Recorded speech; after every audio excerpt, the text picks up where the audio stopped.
को मेरा नमस्कार। मैं भुवनेश कुमार स्वामी 7वीं क्लास की ऑनलाइन क्लास में आप सभी का स्वागत करता हूं। जैसे कि पिछले वीडियो में हमने रेशो से ऊन बनाने की विधि के बारे में चर्चा स्टार्ट की थी। उसके 2 पॉइंट हमने ऊन की कटाई और अभिमार्जन के बारे में जानकारी प्राप्त की थी। आज हम इसके बाद में तीसरे चरण के बारे में बात करते हैं कि तीसरे चरण के अंतर्गत इसके अंदर क्या होता है वो देखते हैं। तो तीसरा चरण आ रहा है कि पहला अभिमार्जन में हमने देखा था कि जो ऊन की कटाई होती है, जो रेशो कटाई होती थी, उसको बालों को धोया जाता है, धूल मिट्टी आदि निकाली जाती है। इसके बाद में क्या जाता है तीसरे चरण के अंदर कि अभिमार्जन के बाद छंटाई की जाती है। रोमिल और रोएदार बालों को कारखानों में भेज दिया जाता है। तो बालों को धोने के बाद में बालों को उनके क्वालिटी के अनुसार अलग अलग किया जाता है। रोमिल बालों को अलग किया जाता है और रोएदार बालों को अलग करके, इन दोनों बालों को अलग करके फैक्ट्रियों के अंदर इनको भेज दिया जाता है, जहाँ पर विभिन्न गठन वाले बालों को छांटा सा पृथक किया जाता है। फिर फैक्ट्रियों में जाने बाद में इन बालों को अलग अलग किया जाता है, रोमिल अलग, रोएदार अलग। इसमें से भी कुछ जो निम्न क्वालिटी के होते हैं उनको अलग कर दिया जाता है और अच्छे गठन वाले बालों को अलग से छान कर पृथक कर लिया जाता है। फिर चौथे चरण के अंदर इसके अंदर क्या होता है कि अगले चरण में इन बालों को सुखाया जाता है, परंतु इससे पहले बालों में से छोटे छोटे कोमल और फूले हुए रेशों को छांट लिए जाते हैं, जिसे अपन क्या कहते हैं, बर कहते हैं। तो बालों को सुखाने से पहले ये कह रहा है कि जो बाल हमने छांटे थे उनमें से जो छोटे छोटे कोमल और फूले हुए बाल हैं, इन्हें क्या कहा जाता है, बर कहा जाता है। इनको अलग से छांट लिया जाता है और ये वही बर होते हैं जो कभी कभी आपके स्वेटर पर एकत्रित हो जाते हैं। हम स्वेटर पहनते हैं तो स्वेटर पर देखते हैं छोटे छोटे से रोएदार कुछ बाल उनको कहते हैं। ये वही बर है जो कि स्वेटर के ऊपर हमारे आ जाते हैं। इसके पश्चात रेशों का पुनः अभिमार्जन करके इन्हें सुखा लिया जाता है। फिर बाद में वापस इनको अभिमार्जित करके और वापस उन्हें सुखाया जाता है।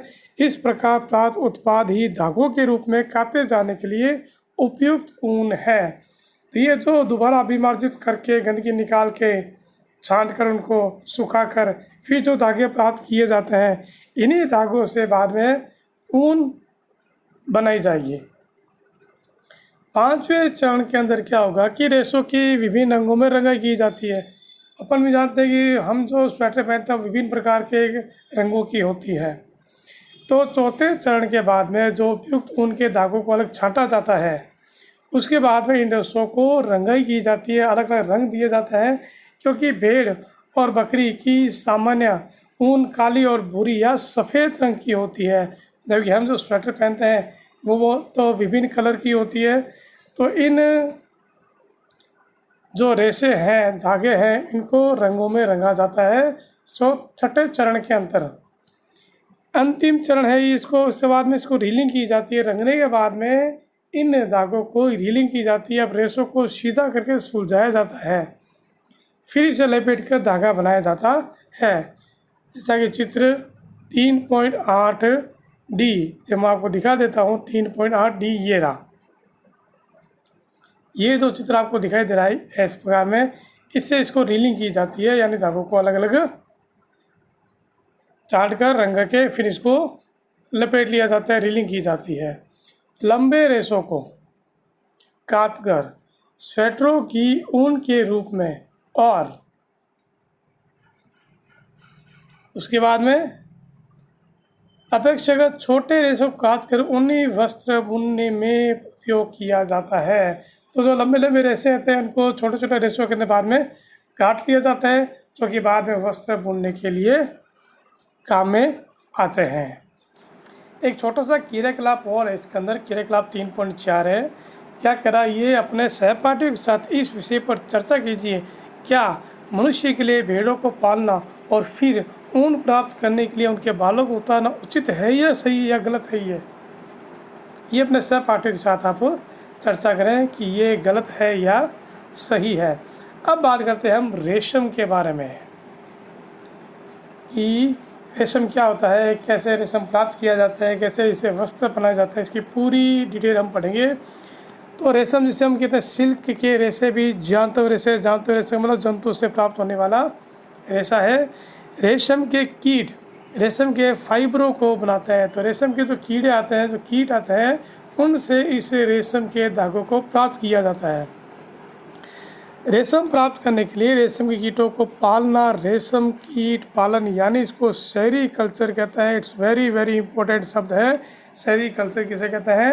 रेशम के कीटों को पालना, ये कहलाता है सेरीकल्चर यानी रेशम कीट पालन। अपनी माता जी, चाची जी, दादी माँ से विभिन्न प्रकार के रेशम और रेशमी साड़ियों के बारे में जानकारी प्राप्त कीजिए। हमारे घर में जो बुज़ुर्ग हैं, माता जी है, चाची जी है, दादी जी है, मम्मी जी है, आप इनसे बातचीत कीजिए, उनसे रेशम और रेशम से बनी हुई साड़ियों के बारे में जानकारी प्राप्त कीजिए और विभिन्न प्रकार के रेशम को सूचीबद्ध कीजिए कि रेशम की कौन कौन सी क्वालिटीज़ आती है। इससे पहले कि हम रेशम प्राप्त करने के प्रक्रम के बारे में चर्चा करें, हम रेशम कीट के जीवन चक्र के बारे में चर्चा करेंगे।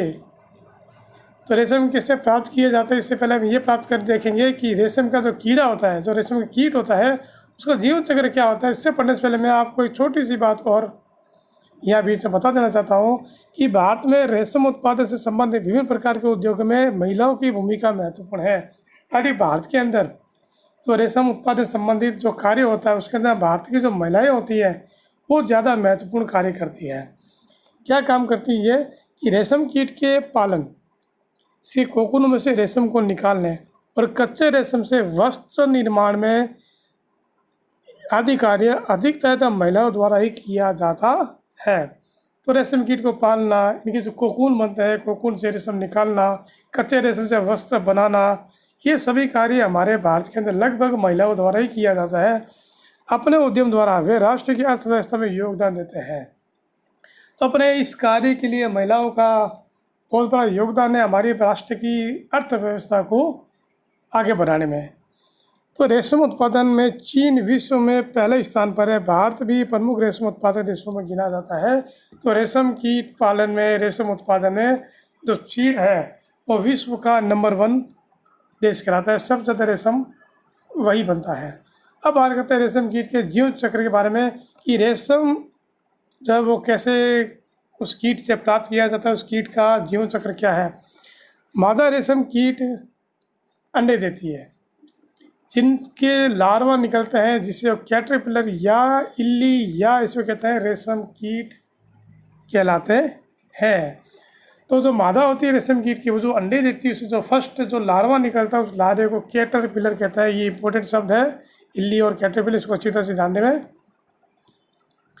ये आकार में वृद्धि करता है। ये जो कैटरपिलर इल्ली जो बाहर निकली है, ये आकार में वृद्धि करती है और जब कैटरपिलर अपने जीवन चक्र की अगली अवस्था में प्रवेश करने के लिए क्या करे, अगले प्रवेश करने के लिए तैयार होता है, तो इसे प्यूपा कहलाता है। तो सर्वप्रथम जो अंडे से जो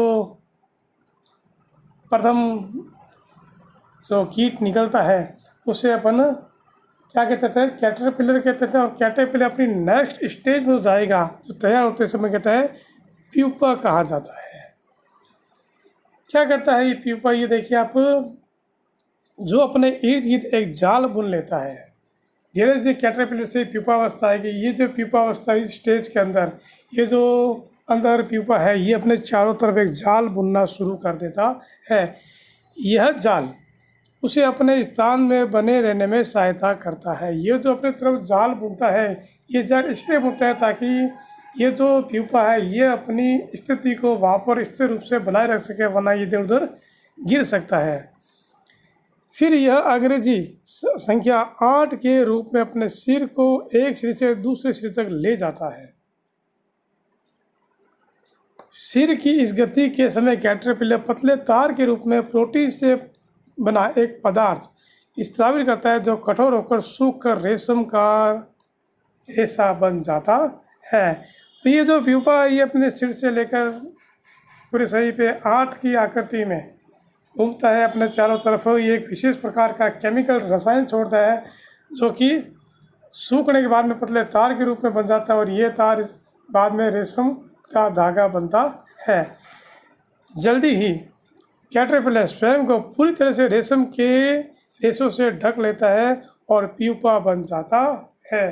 धीरे धीरे ये जो कैटरपिलर ये अपने आप को इस जाल में अच्छी तरह से बंद कर लेता है और पूर्ण रूप से प्यूपा बन जाता है। ये देखिए, मैं आपको चित्र को मैं दिखा रहा हूँ।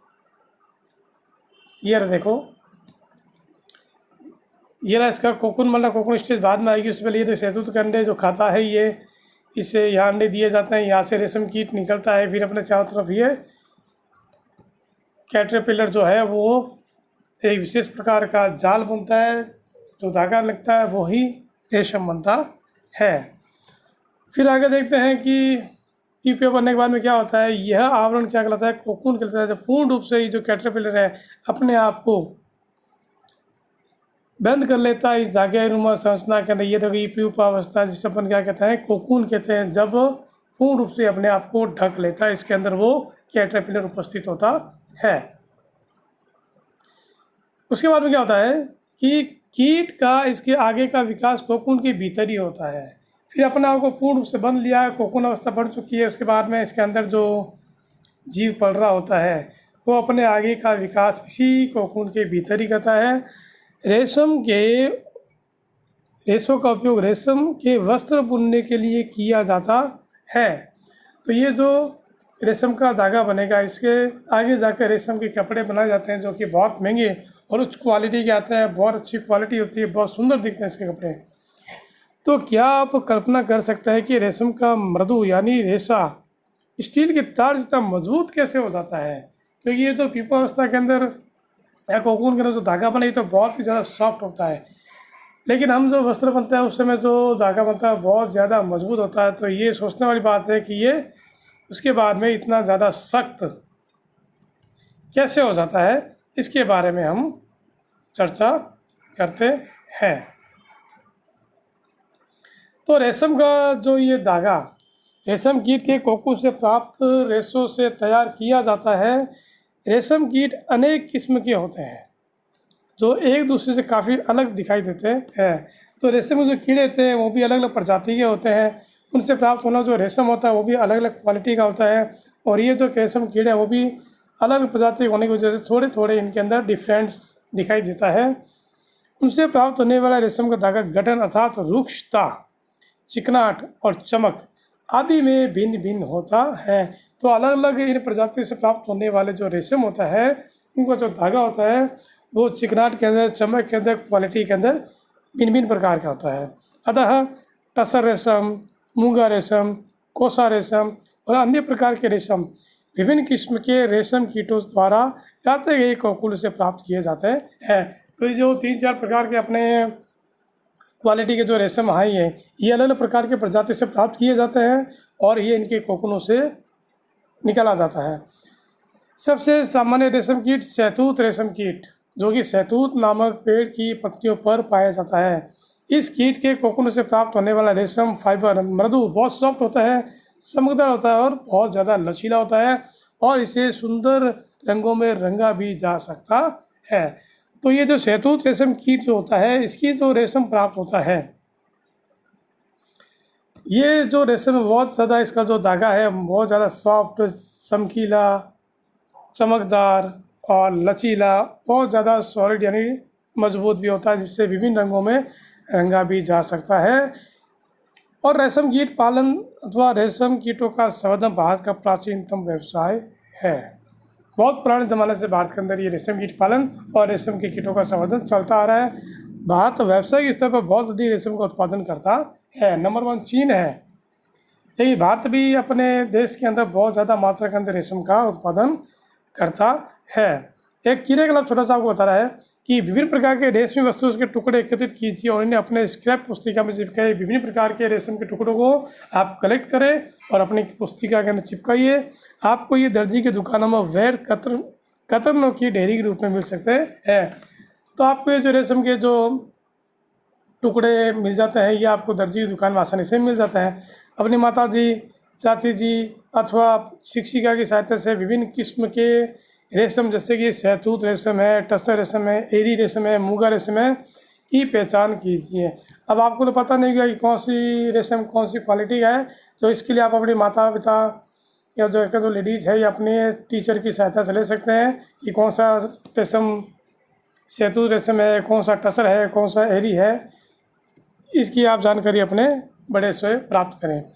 रेशम के इन टुकड़ों के गठन तथा बनावट की तुलना कृत्रिम रेशम के टुकड़ों से कीजिए। ये जो रेशम प्राप्त की है प्राकृतिक रेशम है, इस रेशम की तुलना आप जो कृत्रिम से रेशम तैयार किया जाता है उससे इसकी तुलना कीजिए। उन रेशम के कीटों के चित्र कैसे करने का प्रयास कीजिए जिनके कैटरपिलर विभिन्न प्रकार के रेशम प्रदान करते हैं, और उन रेशम के कीटों के भी आप चित्र कहीं से भी प्राप्त करके और उनको अपनी किताबों के जो स्क्रैप पुस्तिका है उसमें चिपकाइए। एक क्रियाकलाप और करें, किसी रेशम कृत्रिम रेशम अथवा शुद्ध रेशम का एक धागा लीजिए। तो संश्लेषित रेशम जो कि मार्केट के अंदर मिलता है उसका एक धागा और शुद्ध रेशम का धागा लीजिए। इन धागों को सावधानी से जलाइए। क्या आपको इनके जलने समय उत्पन्न गंध में कोई अंतर महसूस होता है क्या? कृत्रिम रेशम और प्राकृतिक रेशम दोनों के धागों को जलाइए और महसूस कीजिए इसकी गंध को कि क्या दोनों की गंध में कोई डिफरेंस आ रहा है क्या। अब सावधानी से ऊन के एक धागे को जलाइए, फिर